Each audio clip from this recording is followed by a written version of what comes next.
of what we are here for. And we achieve this via sessions, via our monthly webinar, and via our annual conference, which always holds in the University of Nigeria, Nsukka. And this year, we are going to be holding the third edition of our annual conference. So information on that will be coming very soon. Then for this evening, we are going to be looking at a topic, a very beautiful topic. We are in a generation where tech is the order of the day. There was a time when it was agriculture, and in another era, it was oil and gas. But right now, technology is the present and the future. If you look at the richest man in the world, he's more of a technologist. There was a time when the richest man was a marketer. There was another time when the richest man was into buying and selling. There was a time when the richest man was into agriculture. But right now, tech is the future. So in this webinar, we are going to look at how to be more in a tech-driven world. How can you make maximum use of your potentials? How can you not be normal? How can you not be mediocre in a world with tech evolving every day? So that's what we are looking at tonight. And we have a very wonderful speaker with us. His name is Bimileke Oshinaike. He's a software engineer. So in a few minutes time, you'll be hearing from him. So I'm encouraging you to get your writing materials, come with an open mind because there's so much you're going to learn. And at the course of the session, you can do well to mute your mic so that we don't have interruptions, and keep your questions so that when it's time to ask questions, you ask questions. We'll be having opportunity for that. So I hope we are good on this before we go ahead. So we also have the in-call message box. You can type anything you have. That's if you have anything to say or any question, and we've not gotten to the time for question, you can put it in the in-call messages box. Then you can use the raise a hand feature if you have something to say. Thank you very much. Mr. Bimileke, are you in the chat? Yes, Hello? I am. Okay. Thank you so much for joining us. All right. Yeah, so Yeah. you can go ahead now. Okay. All right. Good evening, everyone. Um, so, by virtue of introduction, my name is Gumileke Oshinaike. Um, so, I am in the software engineering space for about 5 years. 5 years of experience. Um, so, just to give a little background to myself, I started from a university, Federal University of Technology, Akure, and then I studied computer science with the option of information technology, right? And I graduated with a first class degree from the Department of Computer Science in FUTA. Um, just to also give a background, I did my internship in a software firm, and from there, that is where I'm currently working as a software developer, and I'm also leading a backend team as well. So yeah, I mean, just to say thank you for this opportunity to speak to great minds amongst everyone, and to share and rub minds together on the topic of becoming more in a tech-driven world. All right, so I'll just expand on that topic, and from there I'll share my screen, and we'll see how far we can go in this session. So becoming more in a tech-driven world. um, I want us to see tech as a tool and not just something that is yet to just like replace human beings, so to say, because people are of the opinion that tech is coming to come and replace we human being. But when you picture tech as a tool, right, it becomes much more we can now maximize that tool to achieve our productivity. So the theme or the topic says becoming more in a tech-driven world. So used to maximize our efforts, right, to push our productivity much more effective and efficient. So let me just share my screen so that we can start from there. A second.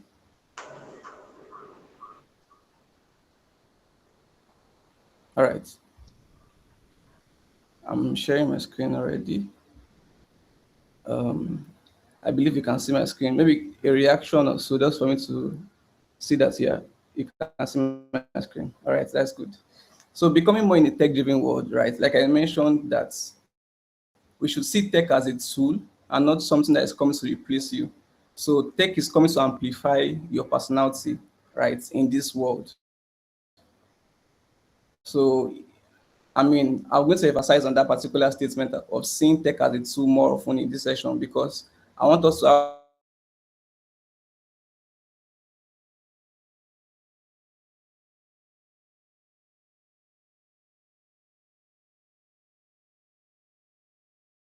this conversation about maximizing your business. So in this particular slide, I did a breakdown that tech is amplifying your character, tech is amplifying your skill, tech is amplifying your vision as well. And these three things are not replaceable, regardless of the generation we find ourselves. Your character, your skill, your vision. So we can have different stratas across, but at the end of the day, it is still who you are that tech is coming to come and amplify. So the same way I, as an individual, when I'm going to use a microphone, the purpose is for me to get my voice across the whole room. The microphone in and of itself is trying to amplify my voice, right? So see tech as that tool that is going to help you to push your business to the next level, right? And it's cut across different sections. Maybe you're in the agriculture space, you're in the finance space, you're in the business space, you're in the marketing space, right? Contextualize tech in your space, right? And use it to maximize your productivity. That said, so I also did a slide that mentions the different myths, right, that people have about tech. And I think it's something that we should also mention or we should talk about because people just have this kind of weird notion about the tech space that, oh, if you're in the tech industry, let me just zoom my screen more so that you can see this. A second. All right. So people have this different notion that, oh, if you're in the tech space, yeah, this kind of person, right, and all of that. So I'll try and break them down and see how much myths we can uncover. So number one myth, people think that tech will replace everyone. I just mentioned that we should see tech as a tool and not something that's going to come and replace we as human beings. So that is a myth, right? And I think those that talk about that are those that are not into that tech space or that are not into that particular industry. So tech replaces repetition, it amplifies your personality, it amplifies your character, it amplifies your intelligence, but it's not coming to replace you as an individual or as a human being. Yes, tech has come to create more roles in our generation, right? But it's not coming to replace you. I would even say that tech would, in the coming days, right, tech would replace those that are not using tech, if that statement makes sense for you. So it's not about how much more or how you can maximize tech in your context and use it for your productivity. The second myth that you must be a programmer for you to excel in the tech industry. Well, that is also a myth because the tech space is very, very diversified, such that there are different sectors in the tech, and you can find yourself in different sectors. It's not compulsory that you are a programmer that you can excel in the tech space. There are some creatives, there are some digital marketers, people that find themselves in the marketing space, people that find themselves in the creative space as well, right? The UI, UX, the front end, the product managers, and all of that. It's not compulsory that you're a programmer that you must excel in the tech space. I think point three and point one still falls in the same category. The myth force says that you must relocate to thrive, right? But that is still false because with tech, you can be in a global space, even in the locality of your context, so to say. So I can be in a local area, but I can reach a global space. So that is what tech brings to the table. So I mean, it might probably somebody like Elon Musk, somebody like Mark Zuckerberg, somebody like Bill Gates, and say, oh, these guys are global people. But in the real sense, I can still be in my local area and still do much more. Maybe not much more that they are doing, because as I'm doing much more, I'm also like expanding my reach, and I'm also like moving from that my local area to the global space. And also, people think that it's too late to start because, oh, tech has been on for some years. I might not catch up and all of that. But no, people can have a year or two experience and they are doing well in the tech space, right? I also have some other myths here just to mention. I did not put it in the slide. People think that tech people are geniuses. Well, I mean, I would say yes, maybe because I'm also in tech, but to some extent, tech people are not. So genius is context specific in the sense that, for instance, let me just crack a joke. You can see the most brilliant person that you know in your classroom that cannot cross a road, like an express road. That does not mean that she's not still brilliant, because that brilliance in and of itself is specific to, oh, in her class, right, in the academic world, right, in the context of maybe a science student and all of that. But when she wants to cross the road, she might probably need help, or probably she might not even know how to cross a road and all of that. But I'm just trying to just differentiate that at the end of the day, genius is still context specific, right? So in the tech space, people just think that, oh, if you're in tech, you're very, very smart. Well, you're probably smart in the way you can go about your tech and your craft, right? But it's not genius in the sense that, oh, you are very smart in all other areas. But yeah, it's possible that you can be smart in other areas, but don't just see that, oh, tech guys are just this kind of high up guys up there, right? But yes, people are still smart in tech because your logical reasoning must be there, your A game must be there. You are very smart in reasoning, you are very smart in problem solving and all of that. People also think, another myth again that I wrote down here, is that people believe that it must be a math student for you to be good in tech. I also beg to differ from that, because I've seen people like that I know personally that are that read geography, they read biology in their school, and they are in their different strata. I know a guy personally that's read geography and is a cloud developer or a DevOps engineer, so to say, right? So it's not compulsory that you must be in or you must know maths, right, for you to be in tech, because tech itself is broad. Tech is not just the coding part. There are different aspects of tech. So I'm just trying to just like open our minds to understand, oh, that tech is not just a particular part, not just coding, not just programming. There are different aspects of tech that you can find your strengths and apply it in that context, and you can do very well, right? There is the manager, right? There is the UI UX developer. There is the cloud engineer. There is also the maybe back-end developer, front-end developer. There are the creatives, right? Those that have digital marketing presence and all of that. All these different areas might not necessarily need a math skill, right? Or probably need a science skill or a computer science skill at the core. It will be an advantage in tech, but at the same time, your discipline counts, your character counts, your A game counts, your smartness counts, your intelligence counts. So once all of this matches up, you can as well be in the tech space. All right, not to just flog that point too much. Let me just go to the next slide. 1 second. Okay. All right. So, like I said, tech as a tool. I think I've already explained this already, that we should see tech as a tool and not something to come and replace us, right? So we should now leverage on that tool to maximize our productivity, maximize our business, maximize whatever we are doing. So the question now in this room should be, how much more can I use tech? How much more can I maximize tech in the context of where I find myself, right? Am I in the agricultural space? How much can I bring tech in my space, right, to now be that global person that I ought to be, that I am expecting to be? So I've already explained the different myths that people have. So having the myths already explained, that will give you a clear picture of how you can now bring yourself to the table of the tech industry, all right?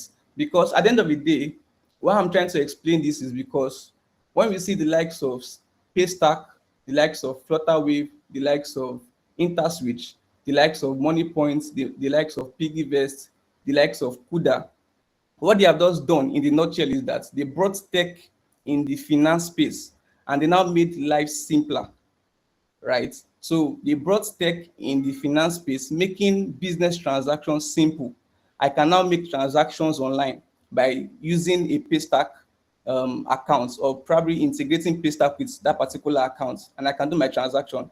I can shop on Jumia, I can shop on Konga, on Amazon, and I can pay seamlessly. I don't have to maybe go to that physical store and having to transfer money physically and all of that. So at the end of the day, if you see tech as a tool and bringing into your context, I believe you are becoming that person in this present age.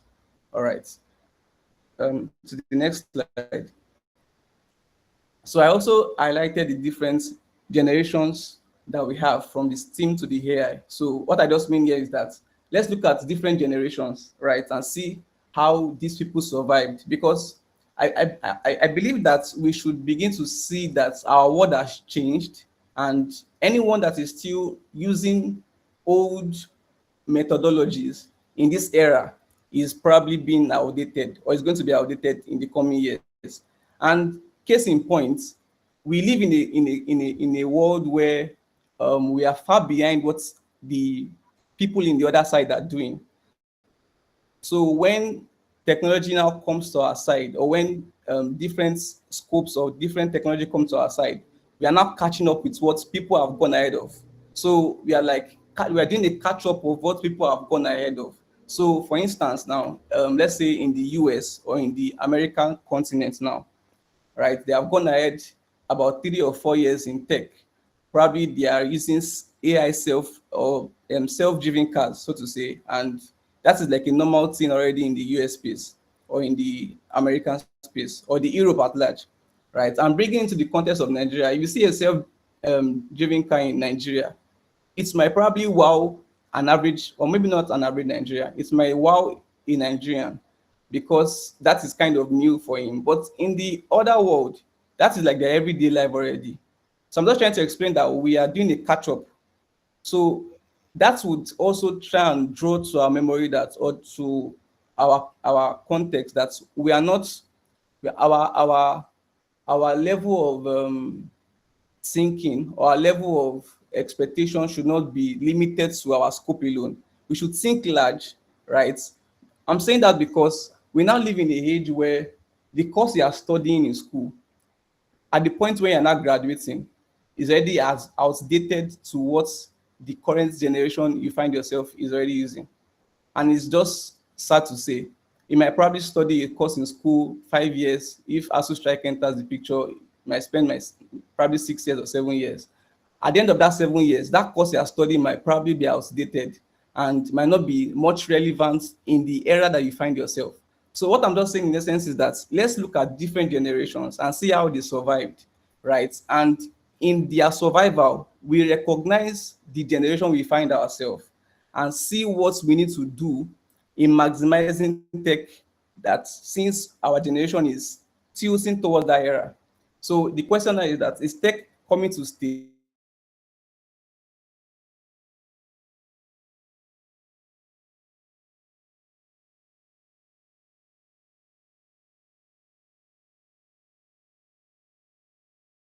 going to in the tech era? Let's adopt the tech era and maximize it to our full potential.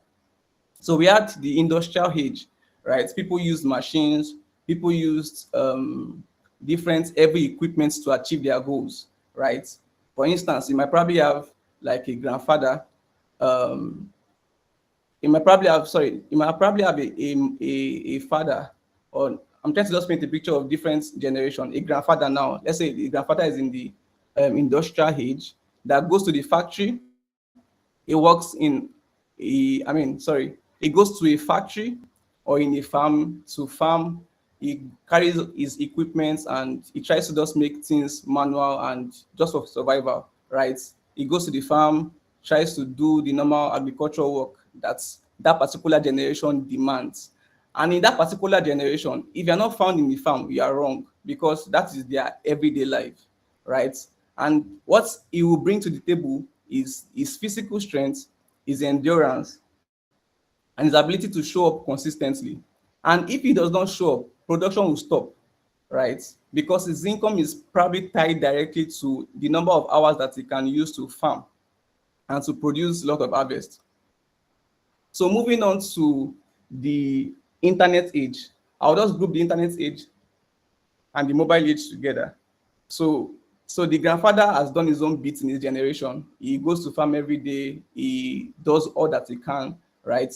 And his value is probably his physical strength, is showing up consistently, his ability to tills the ground, just manual labor.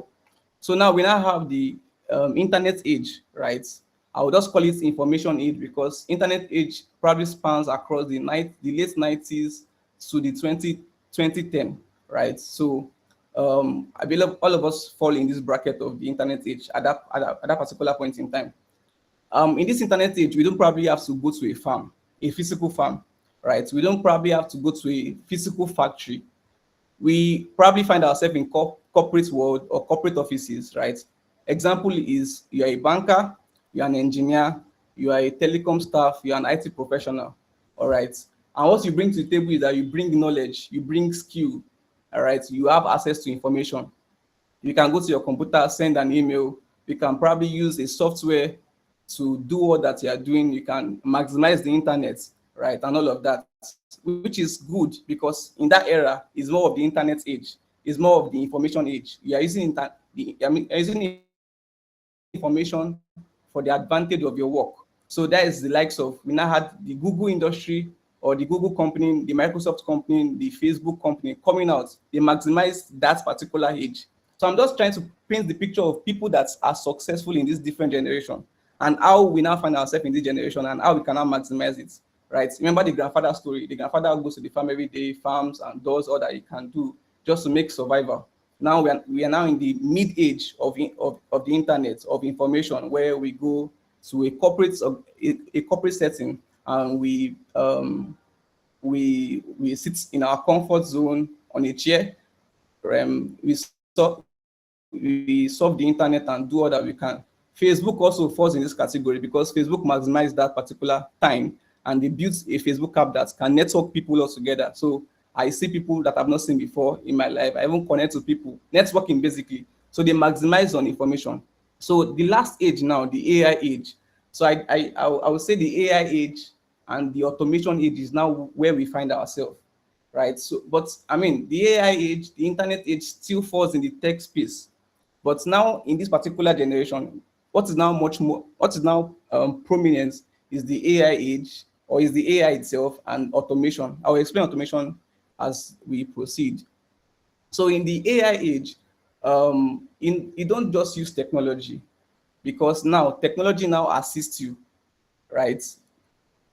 Before there was a time where you use technology, you are using a software, right, to do what you are doing. You go to a bank industry, you open your laptop, there's a software that are connected to that allows you to do all that you can do. But in this age that we find ourselves, we're not just using technology. Technology assists you, right, to do your work faster, to be much more efficient, to be much more productive, to make better decisions, right, to be much more global. Now what you bring to the table is your intelligence, right? Is your creativity, is your judgment, is your problem solving skill, right? So we can see the different generation. The grandfather, what he brings to the table is probably his strength, his manual labor. Oh, I can carry 7 tubers of yam every day. And if I do that in an hour of maybe 7 hour stretch, I can get this number of salary or this amount of salary. In the other age, I am measuring my inputs or my income based on how much more I allow the organization to grow faster. But now we now live in a age where technology is now more like our collaborator. We are now collaborating with technology. And what we bring to the table is our judgments, is our creativity, is our problem solving skill and adaptability, right? And here's the twist. You can be earning while you are sleeping. You can build once and scale infinitely, right? You can serve globally from your bedroom in this our present era, or other than how probably our grandfather was, that he has to be present. He has to be present on the farm, right, when he's working. That never existed before. All right. So now, the what I'm just saying in essence is that we are now living in a world where everything is now looking automated. Everything is now looking in an automated manner. In the sense that then, if your grandfather stopped working, nothing will move, right? If your grandfather does not go to farm, no produce, no income, no salary will be earned. But if your father stopped working, that is the area of the internet age, maybe emails will stop and he might probably receive query and all of that.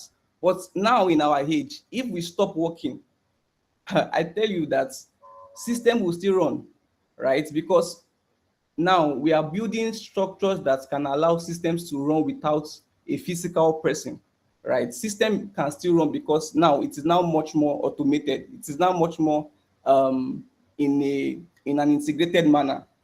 So I can say, okay, um, pull out all records from my email that enters from this time to this time, run analysis on the records and transfer the information to this particular email.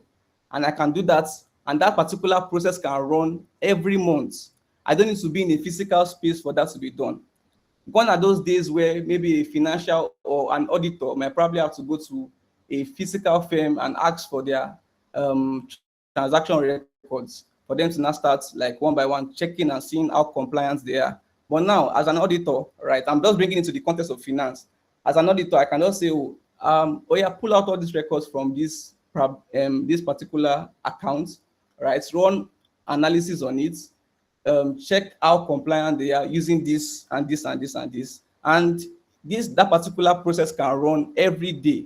So I believe that 9 is your clock in hour and 5 is your clock out hour. I can also monitor the number of transactions that comes in between that time, and I can also do different analysis on it. So that is automation. That is integration, right? It is still going to work regardless of you doing any other thing, as long as it has been programmed for that particular flow. So if you stop working, I mean, your work will still continue or the work will still be done. That is the shift. So for the first time in history, effort is no longer the main driver of outputs. Systems are. So we are now in the age where we need to collaborate more with technology, right, to achieve our maximum potential, other than when we had to do the work ourselves, right, or when we had to use technology. Now we are now more of partnering with technology, right, to achieve much more potential. Just to move on because I think our time is fast spent. Okay. Um, all right. Leveraging tech in our day and age. All right. Learn faster, build smarter, and scale wider. And what that means, in essence, is that we are now in the age where we have all the information at our disposal, right? I will just give a backstory. In my time, I think I had much more time to myself during the COVID-19 era. That time, everybody was at home and there was internet. So it was like an advantage for me. I used the whole of that year, 2021, I think 2020, 2021 period, to learn a particular skill. I had a strength in, so my strength is I am a logical guy. I'm not more of the creative person. I'm one that I like things that are brainstorming wise. I like things that are kind of complex. So maths will be my strength, computer science will be my strength, right? I might not tilt towards the creativity, like building stores that are appealing to the UI, to the human interface, like bringing to the UI UX context. I'm not that kind of person that would probably um, I'm not the kind of person that would probably want to design something that you would like on the outward appearance. I'm just trying to give you that picture of my kind of person. So you have to identify your personality to know the area of strength that you have, so that when you're using tech, you know where to channel that energy in the tech space to bring out much more productivity. So I'm this kind of person that I like logic, I like complex problems, I like brainstorming. So I looked at tech at large. That was 2021, 2020, 2021 session. at school, and I was like, oh, if I should tilt towards UI UX, I might not do very well. I'm not really a creative person. When I was in school, then I cannot draw. I'm very bad at drawing, right? But I'm like, oh, anything logic, I'm good at it. So I looked at the different aspects in tech that logical reasoning would be an advantage. So I tilted towards backend. So I mean, there are different areas again that logical reasoning will be an advantage for you. I'm not saying that logical reasoning is not also applied to other aspects. I'm just trying to give you my area of strength and how I applied it in like narrowing it down to where I can now choose where I can excel. All right. So I saw that, oh, backend will require much more of logic, much more of my ability to solve my problem solving skills. And there I learned a particular backend language, and I'm using that language till tomorrow. All right. So learn faster. So once you have identified yourself, use that to now learn, to build, and to scale. All right. So I think I also wrote, okay, I did a slide that just draws out some different organization. So I brought it home because of we're in the Nigeria space. Most of us here are from Nigeria. So we know Paystack, we know Flutterwave, we know Money Points. I wish I can share a particular slide. I did a breakdown of how but because of time, I might just rush over this. But I did a breakdown. I have to go and look at Paystack, Flutterwave, Money Points, and interswitch and see how these people started. They are, I mean, all of them, I think all of them went to a federal school, apart from I think Ezra for Paystack, they went to Babcock. I think Babcock or Bowen, either of them. But in the essence, I mean, what I'm saying in essence is that they finished from university. Some of them never studied a computer science related course. Some of them studied mechanical engineering, and they found themselves in tech, and they are doing beautiful things in the tech industry. For example, now Paystack and Flutterwave, these two are they have changed the narrative of business or of business transactions, in the sense that I can now go to an online market and I can shop seamlessly. Gone are the days where I probably have to go to a physical market, where I have to like withdraw a cash and pay and all of that. But now I can go to Jumia, I can go to Konga, I can go to somebody talking. Okay. I can go to any if somebody's talking in the background. Okay, let me just see now. I can go to any online market and shop, right? Using Paystack, using Flutterwave. Let me just try and share my screen that shows that. Let me see if I can. Let me see if I have that screen. 1 second. Okay. So I had to go to Paystack checkout page, and I was just wowed, because now this Paystack interface, right? Paystack is just a company that allows business integration for payments, basically. So I can build an application that allows people to subscribe or people to pay, and instead of them coming to transfer money, access my account number and transferring, and I confirm that, oh, your payment is successful. Paystack came into the business space, right? They applied technology as a tool in their finance space, right? So it's just more of how much more, or how can you apply technology in your space, in your context. So Paystack, Flutterwave, they came into the finance space, right? And they brought in tech into that finance space. So you can see, I don't know if you can understand it. I'll try and explain this in like the simplest manner. We are seeing Zapier integration. We are seeing card integration. We are seeing transfer integration. We are seeing bank integration. We are seeing USSD integration.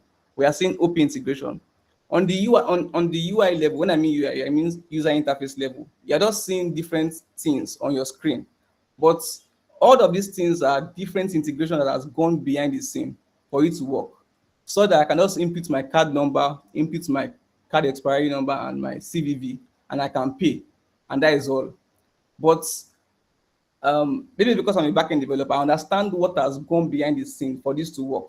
And now they're integrating Zapier. Zapier is an automation tool, right? Meaning that if I have all my businesses on Zapier, I can just integrate Paystack into it and make all my transactions seamless.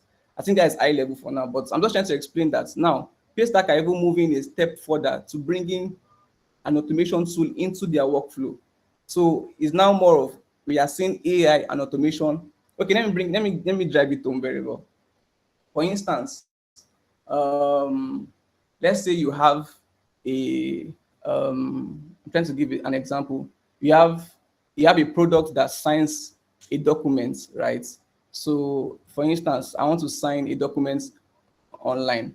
By the way, Flowmono does that. There is a company Flowmono that allows you to sign documents digitally. So once you sign a particular document and it goes to your email, I probably want it to go to a different person that is not in my organization. I can integrate my Gmail client. I can integrate my Yahoo client. I can integrate my Outlook client. I can integrate my different kind of mailbox clients into that particular business tool. Now, that signing platform, such that when I sign, it goes to my email and notify some recipients inside of it and probably send them a reminder that, oh, this particular person has signed this document. So I'm bringing automation into the picture. You can see that I'm not just doing my work in isolation. I'm doing my work as well as integrating other tools to come and collaborate with what I'm doing. And that is automation, right? Another example again is your WhatsApp. You might probably say, oh, I'm finding it hard to maybe minimize my screen on WhatsApp and go to my bank app and type the account number and pay. I can say, oh, WhatsApp, I want to have an integration to Access Bank, other kind of application. As long as there is a valid account number in my WhatsApp message, just give me all the list of banks that I can pay to without leaving WhatsApp. So I'm just giving that idea that you can see how the world is changing from just you yourself to collaboration. We're now integrating different things in the picture.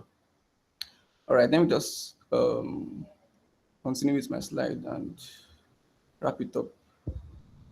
1 second. Okay. So at the end of the day, this company started with a problem.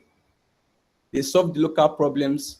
They use technology intelligently and they build scalable system. I think if you can go with these statements, I think we are good to go. Bring technology to your context, right? Solve that particular problem. Use technology intelligently and build scalable system. I would also say that problems are not scarce. Ideas are scarce. And what I mean is that every if you, in Nigeria, there are 10,000 reasons for you to build a software solution. There are 10,000 reasons for you to because, for instance, money points. Everybody neglected the common trader in the market, right, and went to the big guys outside to go and make transaction. But money points said that, oh, we have market sellers, right, in the locality of our area. Why not we just have a POS, a point of sale system, that markets that all these traders can have, right, and they can allow seamless payments, because we are moving to that world of maybe no more cash again, or we are going to operate a cashless policy. I don't know, I'm just saying. But now we can see that Money Point has peeped into the future and they saw that problem, right? And they use tech to solve that problem. So problems are not scarce. If in your locality there are 10,000 problems that you can solve, bring technology into that context and you can solve it, right? So I'm just using Money Point because now Money Point use that particular. Now POS is even if you go to a market that is kind of remote, the remote of market, just I mean sorry to use that word, but any kind of market that you can think of that is very local, the trader will tell you that no worry, I have POS, because I mean they thought of the common man. That is Money Point's business. I mean their target audience, so to say, right? They saw that, oh, a common man cannot we cannot have, I mean, let's have a common man have seamless transaction all across. So why not have a POS system that allows that kind of transaction seamlessly across? So look at your locality, right? Identify a problem, think of an idea, and bring tech into the picture.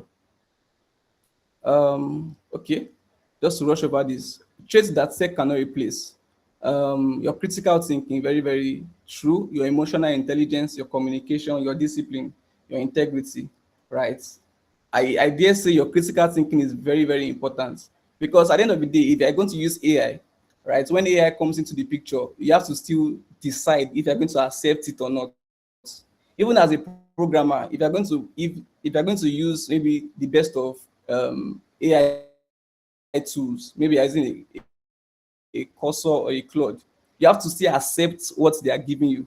Because if you don't know what they are giving you and you can't accept it, you can probably run a migration against your database, and it's going to like affect your production environment. So it's still more of how you can decide, how you can your integrity, right? Your personality, that this AI cannot replace.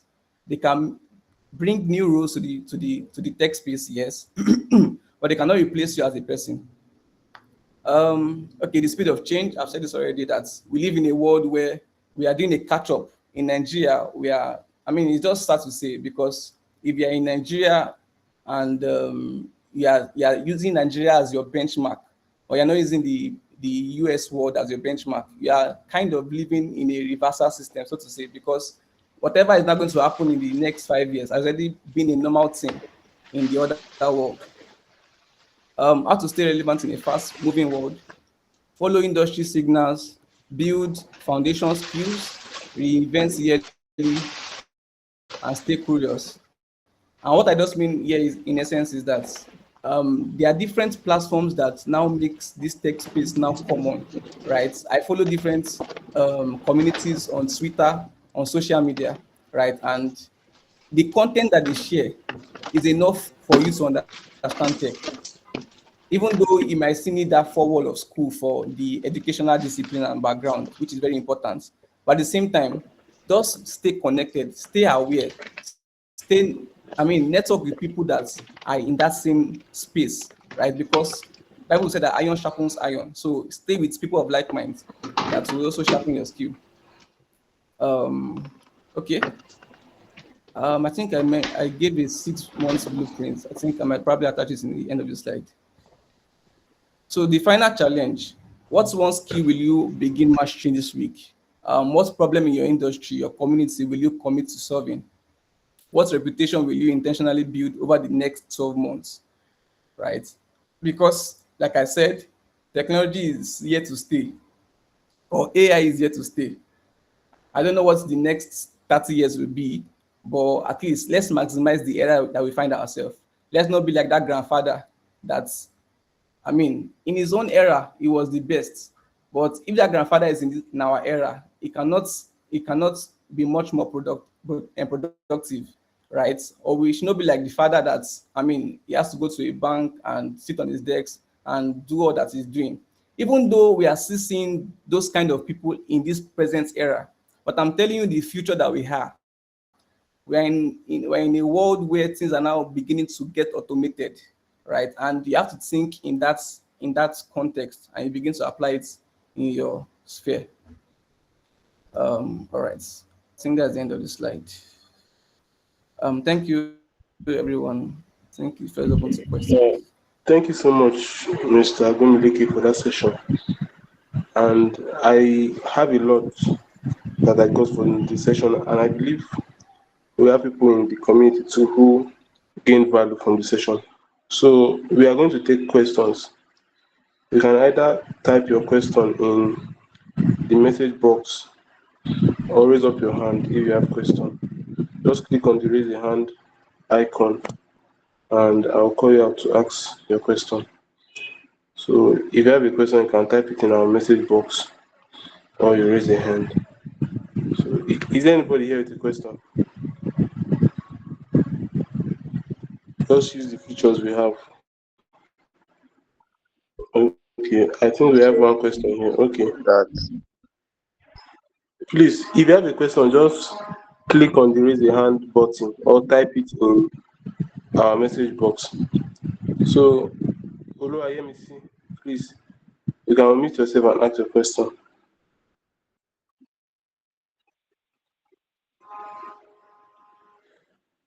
Yeah. Sorry, my hands are not raised. Okay. Yeah. Okay. So, if you have a question, just use the raise a hand feature or you type it in a Okay. Sorry. I actually have a question. So you mentioned that there are some like Twitter communities that you're a part of. Can you suggest some? So for someone maybe interested in exploring tech before they decide, oh, what specific aspect of tech they want to um dive into, what communities can one join for someone just starting out? Okay. Mr. Gumileke, I believe you got the question. Yeah. Yeah. Yes, I got it. Okay. Yeah. Thank you, Ms. CMC. Okay. So for that particular question, I think for Twitter in particular, there are a lot of communities, but the one I'm particular in, because I'm a software engineer, there's a software engineering community.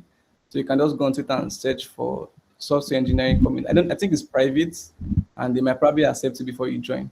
But yeah, there are other communities as well. There's the AI community, there's the cloud and computing community. So just to, if the person is a newbie, right, and is trying to just know where he's going to find himself, I think the first rule of thumb that I would advise that person is he should first know his area of strength, right? I mean, understand the tech space in general and look at the particular area that his strengths can still maybe tilt towards. So yeah, it's that you can now know, oh, if it is AI and if it is maybe software is going for, if it is even hardware, if it's even networking, if it's even maybe going into the digital space or going into the marketing space in tech industry. But yeah, there are different communities that you can join on LinkedIn as well, Twitter, and different social media. Okay, thank you so much for Thank you that very response. much. Yeah, see, I hope you got an answer to your question. Yes, please. Thank you so much. Thank you. Okay. So we have a question here from Nabuike David. You said that you can integrate. How can we integrate our WhatsApp to make a payment without exiting the app? I'm just asking how. I don't know how to put the question. Okay. Even though I said that in passing, but I think there are currently there are current integration that works that way. Should I read I it think, again? sorry, what did you say? Okay. So currently there are current integrations with WhatsApp that work that way. I might not be able to point out the name of the application, but yeah, I mean, just to think about it as a software person, you're on WhatsApp, right? The problem now is that people are having to leave their WhatsApp to go and make a payment. And for instance, you want to make sure that I sent him my account number, just pay now, right? Than leaving WhatsApp. If I leave WhatsApp, I probably enter Instagram and be doing other things there. I might probably enter on that social media and be doing other things there, and I forget to pay. So that problem is now, okay, how can I make my bank application much more um, seamless to connect to WhatsApp, right? So in that sense, once I can create a feature on WhatsApp that, oh, once it sees and recognize any account number in a chat, right, I can just bring a pop-up to ask if I want to pay. So I or myself, I've already connected my bank to WhatsApp. Maybe I'm using an Access Bank. I say, okay, WhatsApp, this is my bank. And obviously you have to ask for my PIN and all of that. All those normal authentication should be done. So once it recognizes any account number and a bank name alongside, it just pops up that notification that, oh, are you ready to pay for this? And how much are you paying? Once I press send, all of those other transactions can go seamlessly with it. So it's just a matter of how best. So, but this WhatsApp, WhatsApp is a different. I mean, it's not under our what's the word? It's not under our jurisdiction because how they build WhatsApp is up to them. But if I'm the person that built WhatsApp, how I would build it is that, okay, I can make sure that every person that is logged in or the owner of the account should also um, add his account or add his bank to that particular WhatsApp account that is logged in, such that any account number that I can see, I just see a pop up to just like plug in and pay without leaving WhatsApp. So I'm chatting with my friend, chatting with my boss on WhatsApp, and I'm doing a seamless transaction. So yeah, in that way, automation is done, everything is integrated, and business is seamless. And thank you so much for that response, Mr. Bimiliki. I personally, I got to understand so many things. And personally, I got 2 points. The first point is effort is no longer the main driver of output. Systems are, which is very, very important. If efforts are the main drivers of output, then people who are more physical, people who are digging will be the richest, not people who are into tech and providing solutions. Then another important point here, problems are not scarce. Ideas are problems are not scarce. I do tell people that if you want to change your life in Nigeria, solve a problem. And we are in a country where we have plenty problems. Everywhere you turn to, there's a problem. If you can pick a problem and solve, that solution is going to give you almost everything you need as a young person. So thank you for that wonderful presentation. Thank you for the revelation and thank you for everything. So do we have any question here? Because we are about to end it now. And this session is recorded. So I'm going to be uploading it to our YouTube channel and I'll drop the link. The name of the channel is M4M Africa. M4M Africa with no space. So, but if you're not in our community, you can send me a DM. Then I will add you to the community. I'm going to be dropping my phone number in the message box, my WhatsApp number, so you can message me.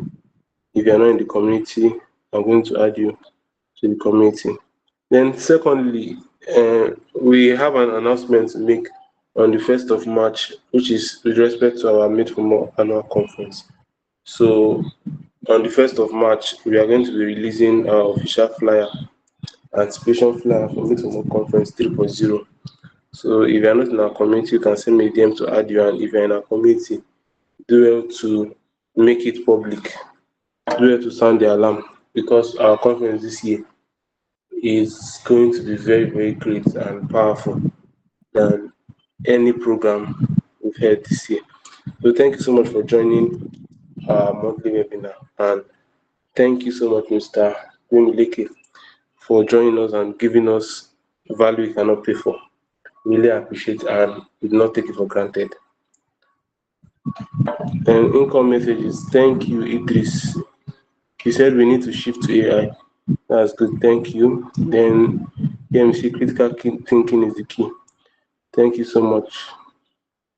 James Chisholm, thank you so much.